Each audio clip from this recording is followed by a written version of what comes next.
ഇന്ത്യയിലെ മികച്ച കൊറിയോഗ്രാഫറും അഭിനേതാവും സംവിധായകനുമാണ് പ്രഭുദേവ. ശങ്കർ സംവിധാനം ചെയ്ത കാതലൻ സിനിമയിലൂടെയാണ് പ്രേക്ഷകർ പ്രഭുദേവ എന്ന താരത്തെ തിരിച്ചറിയുന്നത്. കാതലൻ സിനിമ ഉണ്ടാക്കിയ ഓളം ചെറുതല്ല. ശേഷം റാസയ്യ, ലവ് പേഴ്സ്, മിസ്റ്റർ റോമിയ, മിൻസാരക്കനവ് അങ്ങനെ നിരവധി സിനിമകളിൽ അഭിനയിച്ചു. നൂവല് സ്ഥാനാണ്ട കുറേ തമിഴും തെലുങ്കും സിനിമയുടെ പേര് പറയുന്നുണ്ട്. തെലുങ്ക് ചിത്രത്തിലൂടെ ആദ്യമായി പ്രഭുദേവ സംവിധാന രംഗത്തേക്ക് എത്തുന്നത്. ആ ചിത്രം പ്രഭുദേവയുടെ സിനിമാ കരിയറിലെ മികച്ച വിജയമായിരുന്നു. അതിനുശേഷം പൗർണമി, പോക്കിരി, വില്ല്, എങ്കയും കാതൽ തുടങ്ങി മികച്ച സിനിമകൾ പ്രഭുദേവ സംവിധാനം ചെയ്തിട്ടുണ്ട്. സിനിമാഭിനയ, സംവിധാനം, ഡാൻസ്, കൊറിയോഗ്രാഫി എന്നീ മേഖലകളിൽ തിളങ്ങിയ പ്രഭുദേവയെ പ്രേക്ഷകർക്ക് ഇന്നും പ്രത്യേക ഇഷ്ടമാണ്. എന്നാൽ താരം നിരവധി വിവാദങ്ങളിൽ പെട്ടിട്ടുണ്ട്. നയൻതാരയുമായുള്ള പ്രണയവും ആദ്യ വിവാഹത്തിൻ്റെ തകർച്ചയും അങ്ങനെ നിരവധി പ്രതിസന്ധികൾ പ്രഭുദേവ നേരിട്ടിട്ടുണ്ട്. നയൻതാരയുമായുള്ള പഴയ വിഷയം വീണ്ടും സോഷ്യൽ മീഡിയകളിലൂടെ വൈറലാവുന്നു. നയൻതാരയുമായി ഉണ്ടായിരുന്ന ബന്ധം പരസ്യമായിരുന്ന ഒന്നായിരുന്നു. ആ സമയത്ത് നടക്കുന്ന എല്ലാ പരിപാടികൾക്കും ഇരുവരും ഒരുമിച്ചായിരുന്നു പോയിരുന്നത്. എന്നാൽ ഇരുവരും വിവാഹിതരായില്ല. പ്രഭുദേവ 1995 റംലത്ത് എന്ന പെൺകുട്ടിയെ പ്രണയിച്ച് വിവാഹം ചെയ്തു.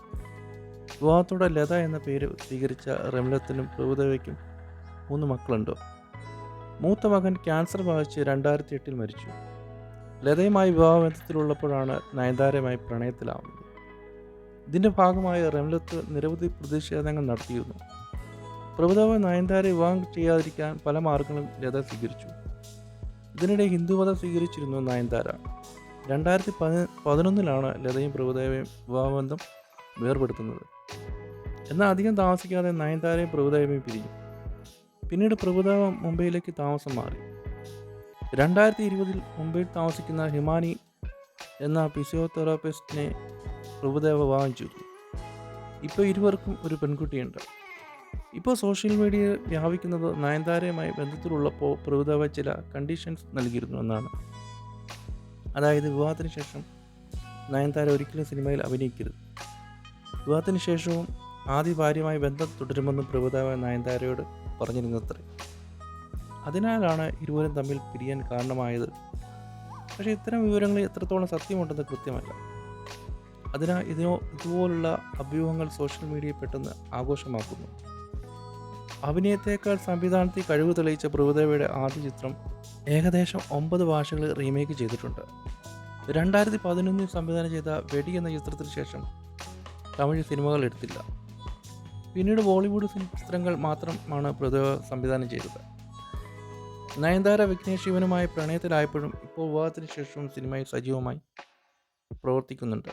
പഴയ ഭാര്യയുമായിട്ട് ബന്ധം തുടരുമെന്ന് പറഞ്ഞ് കണ്ടീഷൻ വെച്ചു എന്നൊക്കെ പറയുന്നത് വെറുതെ ചുമ്മാ, സത്യമാകും വഴിയിൽ. അങ്ങനെയാണ് പിന്നെ ബന്ധം പിരിയേണ്ട കാര്യമുണ്ട്. ഇത് അവർ ശരിക്കും അവർ തമ്മിൽ പിരിഞ്ഞതാണ്. പഴയതിലേക്ക് പോകേണ്ട അങ്ങനെ ഉണ്ടായിരുന്നത്. പിന്നെ രണ്ടാമത് നയൻതാരയായിട്ട് പിരിഞ്ഞ ശേഷം അങ്ങർക്ക് തിരിച്ചങ്ങ് ചെല്ലാറുന്നില്ലേ റവീണത്തിൻ്റെ അടുത്ത്, അതായത് ലതയുടെ അടുത്തേക്ക്. അങ്ങോട്ട് പോയില്ലല്ലോ, വേറെ കല്യാണം കഴിക്കുകയാണ് ചെയ്തത്. അപ്പോൾ അത് ഇത്രമാത്രം ആ പിണക്കവും ആ ഒരു എന്താ പറയുക ഒരു ഇഷ്ടക്കേടൊക്കെ ഉണ്ടെന്ന് നമ്മൾ ചിന്തിക്കണം. നയൻതാര പോയപ്പോൾ എന്നാൽ പിന്നെ ലതയുടെ അടുത്തേക്ക് മടങ്ങി ചെല്ലണ്ടല്ലേ. 2 മക്കളും ഉണ്ട്, ഒരു കുട്ടി മരിച്ചു പോയി. അപ്പോൾ അത് സത്യമല്ല, വെറുതെ പറയുന്നതാണ്. അപ്പോൾ കേട്ട